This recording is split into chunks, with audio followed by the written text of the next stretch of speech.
भजो मुरली मनोहर नंद लाला। भजो गिरिधर गोविंद गोपाला।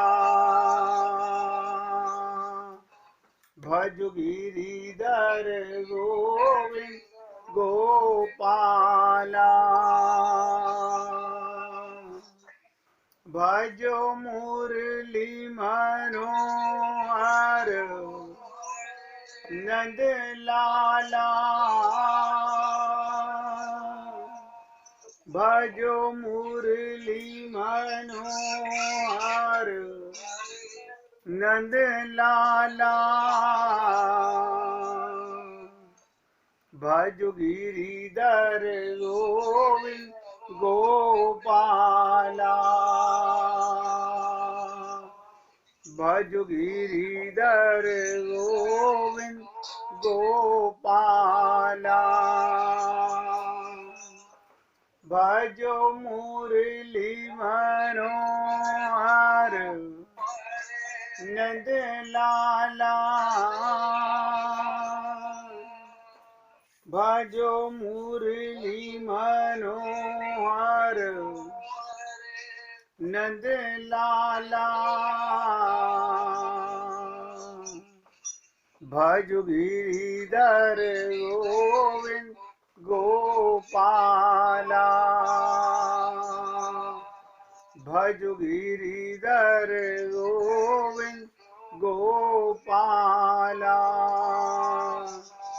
बोलिए वृंदावन बिहारी लाल की जय। जय जय श्री राधे। जय जय श्री राधे। सभी भक्तों से निवेदन, बहुत एकाग्रचित होकर सत्संग के प्रत्येक शब्द को हृदयंगम करने का पूरा प्रयत्न कीजिए। मैं मानता हूं कि आप बहुत एकाग्रचित होकर सुनते होंगे, लेकिन मैं रोजाना आपसे फिर भी निवेदन करता हूं। उसका कारण है हमारा मन बहुत चंचल है, बहुत चंचल मन है। इसको एकाग्र करना असंभव तो नहीं है, मगर आसान भी नहीं है। स्वार्थ पे आज जरा सा बताइएगा। फिर बता देते हैं। बहुत सुंदर। और कोई पूछिए, क्या पूछना चाहते हैं स्वार्थ पर? मैं समझ नहीं पाई हूँ, तो इसलिए आप मेरे को वापस से थोड़ा कोई सा नहीं, बताइए। द्वारा बताने का प्रयत्न करते हैं। हाँ, स्वार्थ, वैसे तो शब्द जब हम बोलते हैं आम भाषा में तुम बड़े स्वार्थी हो, उसका मतलब होता है मतलबी। लेकिन इसका आध्यात्मिक अर्थ और भौतिकवाद अर्थ मैं सरलता से समझाने का प्रयत्न करता हूं। हर जीव स्वार्थी है और स्वार्थी होना भी चाहिए। बस अंतर है शरीर का स्वार्थ या आत्मा का स्वार्थ। अगर आप अपने को शरीर मानते हो तो आप भगवान से संसार ही चाहोगे। सब नोट करो इस बात को। अभी तलक भी आप सोच लीजिए, अगर आप अपने को शरीर मानते हो, स्त्री पुरुष मानते हो, ब्राह्मण क्षत्रिय वैश्य शूद्र मानते हो, तो कितने ही संत महात्मा हमको गुरु मंत्र गुरु दीक्षा दे दें, लेकिन आप मंदिर में भी संत के पास भी संसार का ही सुख चाहोगे। एक तो ये स्वार्थ है। एक परमार्थ का स्वार्थ है, जिसे परम स्वार्थ बोलते हैं। हम उस पर आना चाहते हैं। हम इस स्वार्थ की तरफ नहीं जाना चाहते। वो तो हम सब में वैसे ही भरा हुआ है। वो तो हम सब हैं ही स्वार्थी। असली स्वार्थ क्या है? स्वयं माने मैं। सब नोट करो, स्वयं माने मैं। मैं का अर्थ क्या है? अर्थ माने मतलब, मैं माने आत्मा। तो आत्मा का स्वार्थ क्या है? आत्मा का अर्थ क्या है? आत्मा संसार नहीं चाहती। आत्मा का स्वार्थ है परमात्मा का प्रेम। और मैंने कल आपसे निवेदन किया था, आप और हम लोग थोड़ी सी करेक्शन ये भी कर लें, आत्मा प्योर आत्मा है, उसमें कोई मिलावट नहीं है। जो संत महात्मा भगवत प्राप्ति कर चुके हैं, उनकी आत्मा में और आपकी आत्मा में कोई अंतर है? कोई अंतर नहीं है, कोई अंतर नहीं है। अंतर क्या है? उनको सही स्वार्थ का समझ आ गया, उन्होंने अपने को आत्मा मान लिया और भगवत प्राप्ति की ओर अपना अर्थ जीवन उनका चला गया। अभी हमने आत्मा माना नहीं है, केवल सुना है। हम असली स्वार्थी अभी बने नहीं हैं। अभी भी हम लोग ना तो भगवान को धोखा दे सकते हैं, ना गुरु को धोखा दे सकते हैं। तो ये धोखा दे किसको रहे हैं? स्वयं को दे रहे हैं। सब छल कपट जो कर रहे हैं, भगवान सब नोट कर रहा है।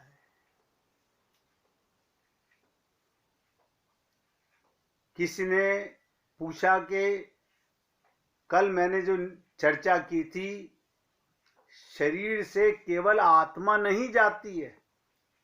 मैंने अनंत बार आप लोगों से कहा कि एक स्थूल शरीर होता है, एक सूक्ष्म शरीर होता है, एक कारण शरीर होता है। स्थूल शरीर मर जाता है, सूक्ष्म शरीर मरता नहीं है। उसमें आत्मा जाती है। उस सूक्ष्म शरीर में क्या क्या होता है, कल ये भी आपको दर्शाया गया, बताया गया। उसमें इंद्रियां होती हैं। आप कहेंगे नहीं, शरीर तो यहां पड़ा हुआ है, तो इंद्रियां यहां पर हैं। यहां कोई इंद्रिय नहीं रहती है, सब नोट कर लो। स्थूल शरीर में कोई इंद्रिय नहीं रहती है। हमें तो नजर आता है कि मुर्दे की आंख नजर आ रही है, कान नजर आ रहा है, नासिका नजर आ रही है। आता है ना हम लोगों को नजर, हाथ पैर नजर आ रहे हैं, सारी इंद्रियां नजर आती हैं। लेकिन हमको पता ही नहीं है ये इंद्रियों के घर होते हैं। कान कितना भी सुंदर हो, सुनना बंद हो जाए तो इंद्रिय माइनस हो गई है उसकी। इसी प्रकार सूक्ष्म इंद्रियां सूक्ष्म शरीर में ही रहती हैं, और आत्मा कभी शरीर के बिना नहीं रहती। वो सूक्ष्म देह में जाती है। आप और हम लोग स्थूल शरीर को पवित्र करने में लगे हुए हैं। कोई अपने सूक्ष्म शरीर की पवित्रता की तरफ ध्यान देता ही नहीं है। संत महात्मा जब हमको निवेदन करते हैं कि आप अपना अंतःकरण शुद्ध कीजिए, कभी किसी ने पूछा कि अंतःकरण कैसे शुद्ध होगा? वही तो सूक्ष्म शरीर है, जिसमें मन है, बुद्धि है, चित्त है, अहंकार है। वो तो हमारी शुद्ध होती नहीं। अंतःकरण तो हमारा बिगड़ा हुआ है, वही मलिन है। उसके शुद्ध होते ही, आत्म जागृति होते ही, आत्म अनुभूति होते ही आपका स्वार्थ बदल जाता है। जिस किसी ने भी भगवान को पाया है, ऐसा मत समझिएगा कि पृथ्वी पे रहने वाले भी लाखों जीव ऐसे हैं जो भगवत प्राप्ति कर चुके हैं। आप और हम लोगों के परिवारों में ही रहते हैं। हम ऐसे ही समझते हैं हमें तो कोई नजर आता नहीं। हमको तो राम में भी कोई अंतर नजर नहीं आता था, कृष्ण में भी अंतर नजर नहीं आता था। हमें संत महात्माओं में और अपने अंदर भी कोई अंतर नजर नहीं आता। क्यों? वो जो भोजन करते हैं वही भोजन हम करते हैं, वो भी वस्त्र पहनते हैं, हम भी वस्त्र पहनते हैं, हम भी सब ऐसे ही समझते हैं। ये हमारी बुद्धि का ही दुष्परिणाम है, क्योंकि हमारा अंतःकरण अशुद्ध है, तो हम सबको ऐसे ही देखते हैं, जैसे हम हैं ऐसे ही सब हैं।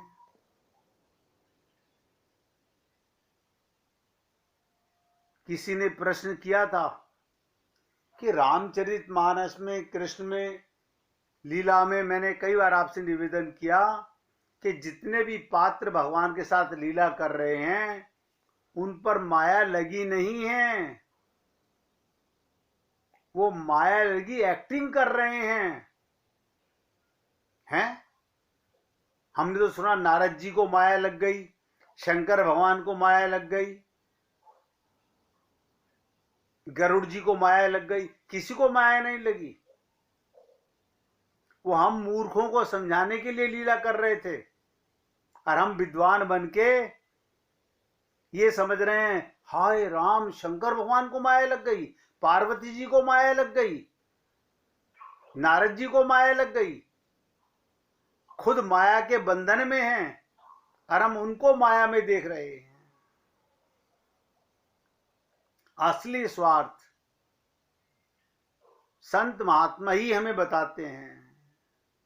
जब हमको रामचरितमानस से, गीता के माध्यम से बताने का प्रयत्न करते हैं, स्वयं माने मैं। अब हम लोग क्या कहते हैं, मैं का संबंध किससे है? अगर स्वयं आत्मा है तो संबंध परमात्मा से है, और स्व माने स्त्री है तो सब, मेरे पापा का नाम बताऊं, मेरी मम्मी का नाम बताऊं, सब शरीर का स्वार्थ की बातें करते हैं। और ये बड़े बड़े, मैंने उन लोगों को देखा है जिनको रामचरितमानस रटी पड़ी है, गीता भागवत रटी पड़ी है, और 50-50 साल सत्संग सुनते हुए हो गए हैं।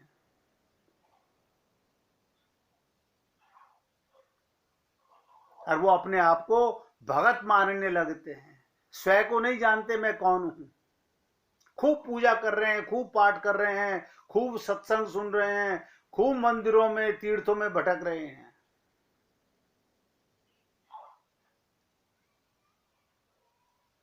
बहुत सरलता से समझिएगा, तत्व ज्ञान इसी को बोलते हैं। मुझे तो 20 वर्ष हो गए आप लोगों के साथ में सेवा करते हुए, और मैं तो कल भी मैंने कहा था, मैं भिक्षुक हूं, भिखारी हूं। संत महात्माओं से जो कुछ मुझे मिलता है, परमात्मा की कृपा से जो कुछ मिलता है, उसी में से आपको देता हूं। मेरा अपना कुछ भी नहीं है।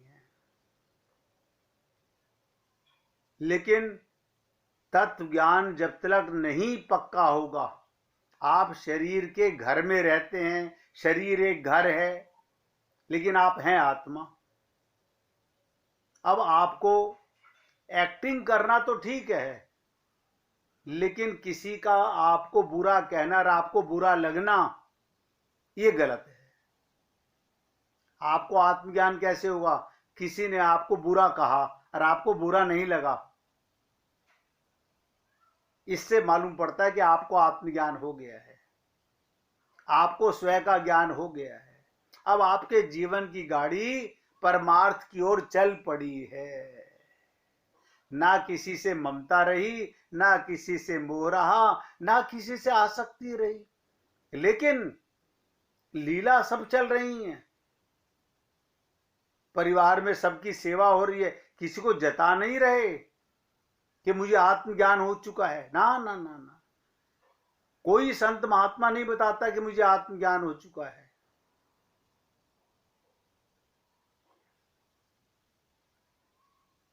हमें पहचानना है। हमें जरा जरा सी बात पर आंसू आने लगते। एक्टिंग में आंसू आना बहुत अच्छी बात है, संसार के लिए हमें सिर्फ लीला करनी है, क्योंकि हमारे प्रभु राम ने हमें यही सिखाया है, भगवान श्री कृष्ण ने यही सिखाया है। संसार में व्यवहार कीजिए, परमात्मा से प्रेम कीजिए। अब आप देखिएगा, जितने लोग भगवान की पूजा करते हैं, ये प्रेम है? आप खुद ही अपने आप से सोच के देख लीजिए, संसार मांगना प्रेम है क्या? संसार से तो छुटकारा मांगना है, भगवत प्रेम मांगना है, अपने घर वापस जाना है। लेकिन 99% लोग संसार मांगते हैं। तो जो कल मैंने कहा था, हमारे को हमारा बिगड़ा हुआ शरीर नहीं है, अंतःकरण बिगड़ा हुआ है। और अंतःकरण में क्या है? हमारा मन, हमारी बुद्धि, हमारा चित्त, ये मूल चीज है, सब बिगड़ा हुआ है।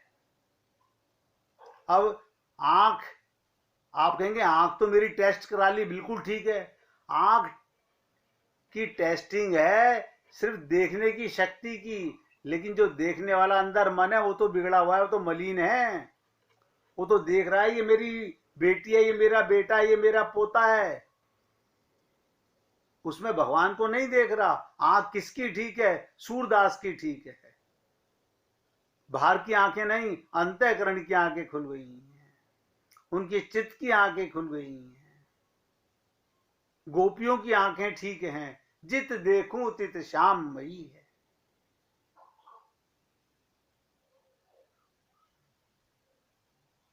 तो स्वार्थ, मैंने कहा था, जब तक हमें सही स्वार्थ का ही नहीं पता तो हम शरणागत होंगे कैसे?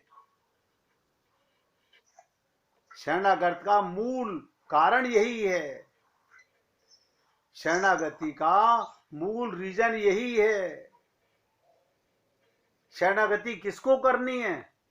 शरीर को नहीं करनी, मन को करनी है, बुद्धि का समर्पण करना है। और मैंने कहा था, समर्पण का मतलब था कुछ ना करना। अभी भी अगर किसी को स्वार्थ का शब्द समझ में नहीं आ रहा है, फिर पूछिएगा, मैं फिर एक्सप्लेन करने की कोशिश करूंगा। स्व माने मैं माने आत्मा, आत्मा माने चेतन, शरीर नहीं। आत्मा माने चेतन, परमात्मा का अंश, जिसे रामचरितमानस में कहा गया, ईश्वर अंश जीव अविनाशी। आप परमात्मा के अंश हो।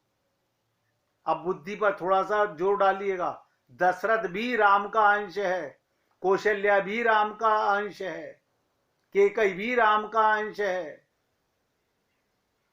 वो लीला कर रहे हैं।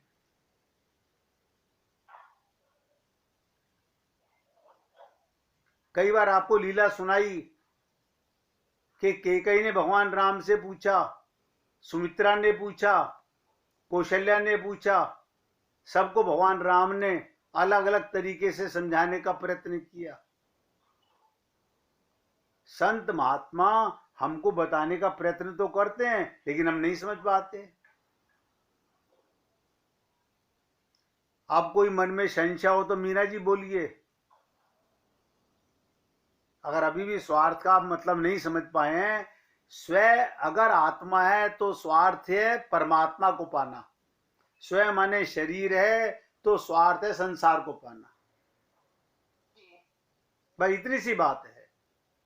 आप और हम सब आत्मा हैं, आत्मा का लक्ष्य है परमात्मा को पाना, संसार में लीला करना। कल मैंने निवेदन किया था, हमें मजदूर बोझ ढोता नजर आता है। देखिए कितनी बड़ी बात कही थी कल, जिसे हमने समझने का प्रयत्न नहीं किया। हमें नजर आता है ये मजदूर सुबह से लेके शाम तक बोझा ढो रहा है। वो बोझा नहीं ढो रहा, इधर से उठा के उधर पटक देता है, इधर से उठा के उधर पटक देता है। शाम को जाकर के बिना बोझ के जीवन जीता है आराम से। बोझी कौन है? बोझ किसके सिर पे? व्यापारी के सिर पे। आज माल इतना ही बिका, आज ये माल नहीं आया, उसके ऊपर दुकान बंद करके आ गया, कारखाना बंद करके आ गया, लेकिन बुद्धि के ऊपर, मन के ऊपर बोझ बना हुआ है। अब आप बताइएगा ज्यादा बोझ कौन ढो रहा है, मजदूर ढो रहा है या मालिक ढो रहा है? आप कहेंगे नजर तो आता है मजदूर ढोता हुआ, वो तो उठाता है, पटक देता है, क्योंकि उसका अपनापन नहीं है। आपको और हमको भी इसी प्रकार से करना है। जब तक संसार में अपनापन होगा तब तक बोझ ढो रहे हैं हम लोग, और अगर मजदूर बन जाएं, लीला कर रहे हैं, हम भगवान के अंश हैं। जब तक शरीर में है तो संसार की सेवा करनी है, हर जीव की सेवा करनी है।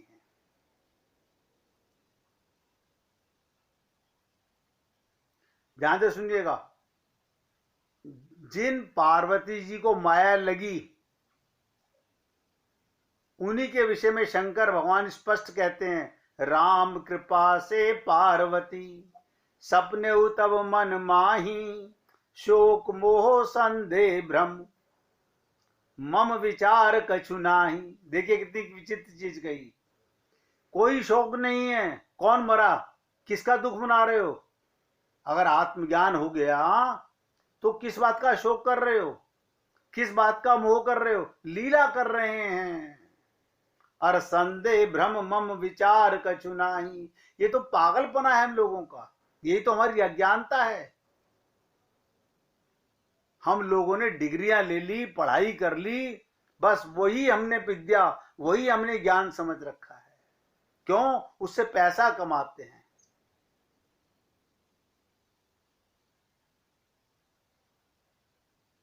पार्वती जी भगवान क्या कह रहे हैं, तुम्हें ना शंका है, ना माया है, ना ज्ञान ही आ सकता है, किंतु फिर भी तुमने शंका का नाटक किया। उसका अभिप्राय केवल ये जीव, देखो ध्यान से सुनो, ये जीव माने हम लोग सावधान हो जाएं, ईश्वरीय अचिंत्य कार्यों में प्राकृतिक तर्क द्वारा अपना सर्वनाश ना करें। आप और हम लोग अपना सर्वनाश करते हैं, हर जन्म में करते हैं। आते हैं, सेवा करना अलग चीज है, ममता करना अलग चीज है। ममता का मतलब है अगला जीवन भी तुमने संसार में ही गुजारना है, और सेवा करना ये परमार्थ का कार्य। आपको स्वार्थ समझ आ चुका है। अब गरुड़ जी काकभुसुंडी जी के पास गए तो प्रथम काकभुसुंडी जी ने क्या कहा? हम लोग पढ़ते तो हैं, ना तो कोई बताना चाहता है और ना हम अपनी बुद्धि से समझ ही नहीं सकते। ये मैं अपने मुख से नहीं बोल रहा हूं, रामचरितमानस में लिखा है, निकाल के पढ़िएगा। क्या कहते हैं काकभुसुंडी जी? तुम्हीं न संशय मोह न माया। गरुड़ जी तुम्हें कोई संशय नहीं है, तुम्हें कोई मोह नहीं है, ना तुम्हारे ऊपर कोई माया है। मोह पर नाथ कीन तुम दाया।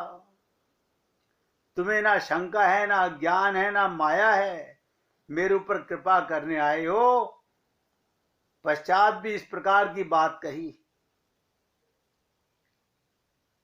ये सब एक्टिंग करते हैं भगवान के साथ आने वाले पात्र, और आप और हम लोग वो एक्टिंग नहीं सीख सके।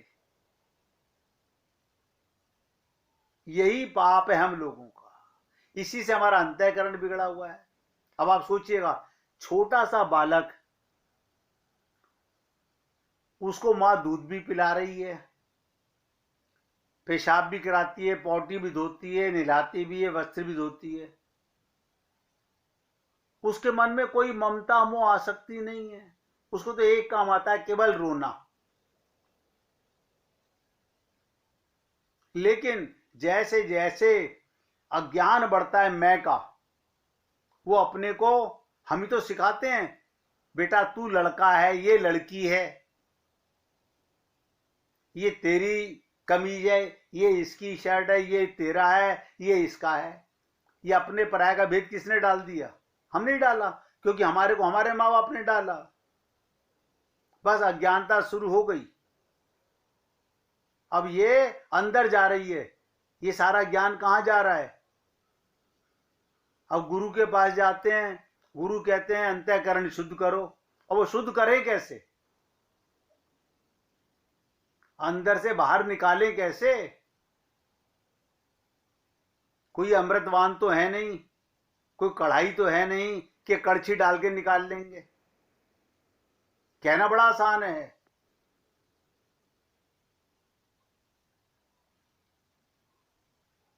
कहना बड़ा आसान है। संत महात्माओं ने कह दिया अपना अंतःकरण, अपना पात्र शुद्ध कीजिए। अब पात्र बिगड़ने पे तो लगे 50 साल, 60 साल, 70 साल। अब एक दिन में कैसे शुद्ध हो जाएगा? इसलिए तत्व ज्ञान जरूरी है, तभी हमारा कल्याण होगा। अन्यथा बाहर का शरीर शुद्ध करते करते, इसे सुंदर बनाते बनाते जीवन गुजर गया, अंदर सब कुछ बिगड़ा हुआ है। आगे चर्चा करते हैं। 1 मिनट भगवान का कीर्तन कीजिए। हरे कृष्ण हरे